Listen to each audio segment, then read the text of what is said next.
Archivos de un exorcista, segunda temporada. Bueno, mucho gusto. Mi nombre es Juan Sebastián Giraldo. Hago parte de la Pastoral Juvenil y también soy servidor de la Iglesia Anglicana. Yo tengo unas preguntas para Monseñor Javier Prada, aquí presente con nosotros. Y es, Monseñor, como sabemos, dentro del exorcismo, el único que puede hacer exorcismos es un sacerdote preparado, un sacerdote nombrado. ¿Cómo dentro del exorcismo, cuando se está haciendo un exorcismo a una persona poseída, ya sea por un demonio, por un difunto, por un brujo, hasta qué punto de espiritualidad tiene que llegar la persona poseída, el sacerdote, en su momento de oración para generar ese puente de comunicación donde el brujo le da le habla, le da nombres, le da dónde está, digamos, el trabajo, todo eso?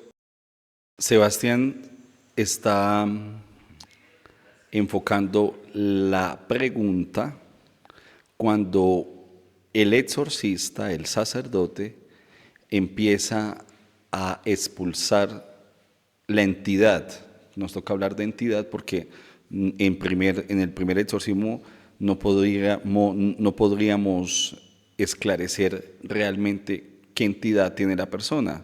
Si es un difunto, si es un espíritu, si son varios espíritus, si es un demonio o es la interlocución de una bruja o de un brujo que toma posesión. ¿Qué es lo que sucede? El sacerdote, en la eficacia del ministerio sacerdotal, en la eficacia de su don de exorcista, debe tener una revelación. Y debe ser tanta la revelación que él debe ver en el cuerpo el punto de quiebre donde está la última punzada para que esa entidad se sienta que el trabajo se lo van a desbaratar. Mientras el exorcista no vea espiritualmente dónde está ese quiebre, la entidad se va a manifestar, pero no va a salir, no va a poder ser debilitada. ¿Qué quiero decir con esto? Que mientras el exorcista no descubra dónde está el amarre último del brujo o de quien hizo la maldad, no va a poder liberar la persona. No importa la cantidad de exorcismos, qué tanto se muestre. Por eso hay personas que se demoran mucho en los procesos de exorcismo. Ahora, no es que el exorcista no quiera, es que quizás Dios tampoco permite que la persona se libere tan rápidamente. Porque Dios no permitiría que la persona se liberara tan rápidamente. Por el grado de daño que ha hecho. Y no es que Dios sea un tirano, pero muchas personas se buscan ese tipo de sufrimientos por cosas que han hecho mal. Hay personas que se les hizo brujería porque se adueñaron de cosas, casas, apartamentos, fincas que no les correspondía tener. Se les ha hecho brujería a personas que mataron a un familiar. Y eso Dios lo mira también como parte de un proceso para la persona de cambio, de transformación, de arrepentimiento. Como un tipo de lección para esa persona por esa acción mala que tomó. Humanamente se ve como una lección, pero espiritualmente se ve como una corrección de Dios, que duele, que tiene su tiempo. Y segundo, porque Jesús expulsaba a los demonios inmediatamente. Jesús se hizo hombre en su perfección de Dios, como verdadero Dios, verdadero hombre. Y Jesús en su pureza expulsaba inmediatamente. Jesús no necesitaba procesos de liberación, pero como el sacerdote es un ser mortal de carne y de hueso, que también tiene debilidades y que está en busca de esa perfección y de esa pureza, pues a nosotros sí nos toca hablar de procesos de liberación. porque no somos personas con una divinidad eterna, sino que somos,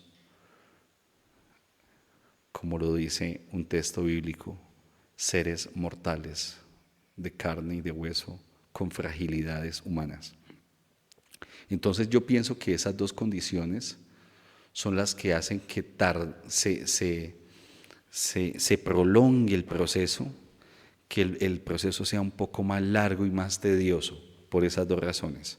Primero, como una lección espiritual para esa persona. Hay personas que con un exorcismo se liberaron porque quizás son inocentes, pero hay otras que se demoran y se tardan, porque también Dios quiere enseñar algo con esa persona que está siendo intervenida por una entidad espiritual. Muy interesante porque uno pensaría que independientemente de la persona, brujería es brujería y nadie merece tener un trabajo de brujería, ¿no? Por supuesto, en eso estamos totalmente de acuerdo. Nadie merece tener un trabajo de brujería y de maldad. Nadie. Pero el grado de maldad que le hacen a las personas va de acuerdo a la intención que se quiera.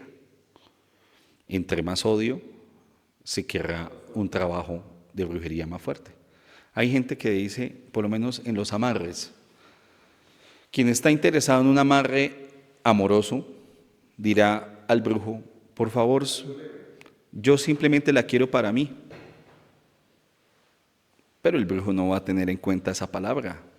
Él va a hacer llegar esa mujer a costa de lo que sea, enfermando, matando, destruyendo al que toque destruir y quitar de la vida de esa mujer para que esa mujer sea de ese hombre a través de ese amarre. Es que me hizo tanto daño que mi familiar está en la cárcel por culpa de esa persona, mi familiar es inocente. Esa persona, en su rabia, en su venganza, busca el trabajo de brujería más fuerte para esa persona.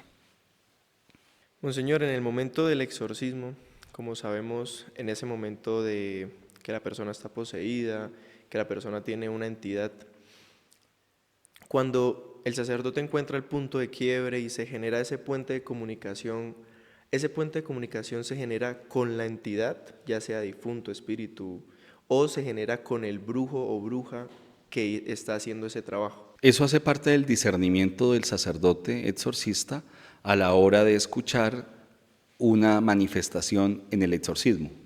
Entonces, en el exorcismo, en un primer momento, la entidad habla. Habrá que el exorcista saber y a través de algunas preguntas, a través también del discernimiento, porque también hay entidades que dicen, somos legión, pero está engañando al sacerdote. Soy un difunto, pero realmente está engañando al sacerdote exorcista. Tiene que tener muchísimo discernimiento. El exorcismo, que el sacerdote lo enfoque hacia otro lado y no sea... El sacerdote debe ir directamente a la oración, a la invocación de los ángeles, arcángeles, serafines, tronos, potestades y principados para pedir a ellos el auxilio divino. Es una guerra. Cada vez que el sacerdote entra en un exorcismo, entra en un combate. ¿Usted entra solo a combatir con alguien que es mayor y fuerte que usted? No, yo no. ¿Qué necesita? Apoyo. Apoyo. Entonces el sacerdote empieza a buscar ese apoyo espiritual y ese apoyo espiritual le va dando sabiduría y discernimiento. Yo por lo menos en los exorcismos, cuando son muy difíciles, en el sentido de que la entidad no quiere salir, yo pido la intervención de uno de los sacerdotes exorcistas más fuertes que ha tenido el mundo, que es el padre Gabriel Amorfo, un italiano bastante ungido, un hombre de Dios, y él hace presencia en los exorcismos. Dios permite eso. Da como esa luz que lo ilumina Ayuda. a usted para... Y ayuda, y en el momento que la entidad está gritando y vociferando, pide que no se invoque, que se vaya, que no quiere verle, y eso hace parte de esa intervención de la mediación, porque uno a veces en los exorcismos, por más unción, por más poder, uno necesita Y hace parte de la humildad reconocer que uno necesita apoyo espiritual de entidades como los ángeles, serafines, tronos, potestades, principados y sacerdotes, que aunque no han sido canonizados, por su vida misma hacen parte de un coro de ángeles fuerte que, aunque no se les nombre santos, ellos intervienen espiritualmente. Ok, muy interesante. Monseñor, como sabemos también en el exorcismo, la persona poseída tiene que tener acompañamiento familiar, ¿cierto? En el momento, según los capítulos anteriores, ese momento de exorcismo, ese espacio, pues siempre genera una infestación espiritual. ¿Qué puede hacer ese familiar que está acompañando a la persona en el proceso para protegerse, para limpiarse, para liberarse, digamos, de esa infestación que genera estar en un exorcismo tan fuerte, que es uno de posesión, uno donde el espíritu trasboca, la persona puede vomitar, se desmaya o grita, habla? Bueno, hay que decirle a las personas que en los exorcismos se necesita familiares, personas que nos ayuden a intervenir, porque los posesos empiezan a despertar mucha fuerza. Y yo les quiero contar que Sebastián es un servidor de nuestra comunidad y hace parte de ese equipo de atención espiritual. Sebastián ha estado en los exorcismos, ¿verdad? Por eso está hablando con tanta y preguntando con tanta seguridad. Con tanta curiosidad también, porque Con curiosidad también, aunque ustedes reciben formación, reciben lectura y todo esto, también es un trabajo personal el poder entrar en oración, porque ellos tienen que protegerse. Yo sé a dónde va esa pregunta. Esa pregunta va a que las personas que están presentes en un exorcismo no solamente van a acompañar, no solo van de turismo, a ver qué le pasa al familiar y a ver el familiar ahí cómo... para contarle después qué fue lo que le pasó. Sí, no solamente están ahí como espectadores mirando, ay, se desmayó, ay, algunos familiares se asustan y yo entiendo eso porque nadie está acostumbrado, eso no es cotidiano, ver en cualquier lugar una persona teniendo una liberación. Pero vamos más allá. Terminado el exorcismo, el familiar debe tomar agua bendita y aplicarse agua exorcizada o bendita en la cabeza, porque una de las grandes infestaciones es a través de la mente. Estas visualizaciones quedan en un cassette de nuestra mente y hace que mucha gente se perturbe, se llene de intranquilidad, y eso causa en muchos familiares asistentes al exorcismo insomnio, dolores de cabeza. Entonces yo siempre les digo, si pueden bañarse con el agua bendita, báñate con agua bendita, si no, simplemente tome un vasito de agua bendita y aplícate en la cabeza, o en su defecto, si el exorcismo es muy fuerte y es prolongado por bastante tiempo, que se bañe con sal exorcizada, como una exfoliación que se haga en el cuerpo, se la quita con el agua de la ducha. Esa es una forma de protegerse. Pregunta del millón. Y esta sí debería hacérmela a usted, pero se la voy a hacer a usted. Y a todas las personas se las voy a preguntar. ¿Cómo creen que el exorcista se protege o se libera después del exorcismo? Pues yo creo que primero que todo el exorcista, el sacerdote, tiene que estar muy fuerte espiritualmente. Y físicamente. Y físicamente, porque es un trabajo agotador, es un trabajo que uno al terminar se siente muy pesado, uno recarga mucha energía. Yo creo que él sobre todo se tiene que proteger, sobre todo el exorcista, que es el que está en primer contacto con la entidad, con el trabajo, digámoslo así, de brujería. El poseso. El proceso, con muchísima fe, con muchísima oración sobre todo. La oración es muy importante. Pero aparte de eso, el exorcista, le voy a contar una sola cosa ¿Qué hago para protegerme después de un día de haber visto, participado, no solamente atendiendo a las personas en citas, sino también en siendo guía del exorcismo, porque nosotros somos un equipo, tenemos varios sacerdotes que trabajan pastoralmente en este equipo de liberación. Y yo le digo a ellos, no es solamente la oración, es también el poder cuidarse materialmente. Esto que ustedes ven no es una decoración, no es para que Monseñor se vea más elegante o que le combina, no. Muchos pensarán que esto es de oro, debería ser de oro, porque les quiero contar algo, el oro protege, la plata protege y el bronce también protege. Pero más allá de qué material sea, esto es la cruz, que significa la pasión, la muerte y la resurrección de Cristo. Y por eso es un signo de protección. Usted sabe, Sebastián, y todos los servidores de iglesia, que esto es una protección muy grande a la hora de hacer un exorcismo.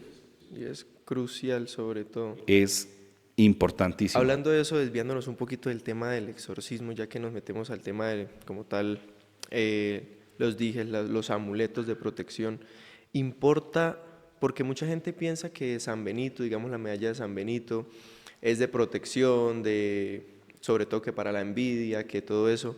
¿Importa el dije o que si es una cruz, que si es una medalla de San Benito? Es importante, mire, es importante que esos sacramentales, porque no son amuletos, voy a corregirle. Una disculpa, sí. Son objetos sagrados que llevan impregnada una bendición especial.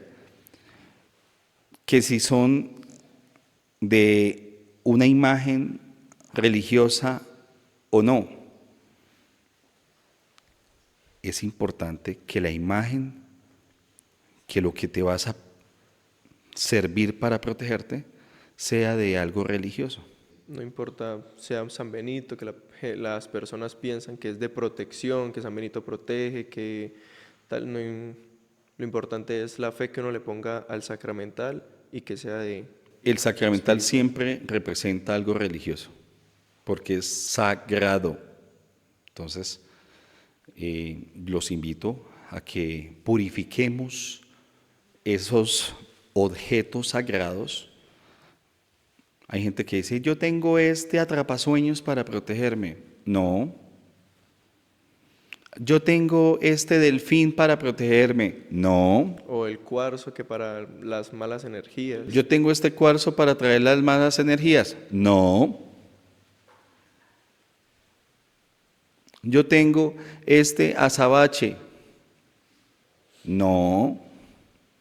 Yo tengo este billete de $1 en la billetera para la prosperidad. No.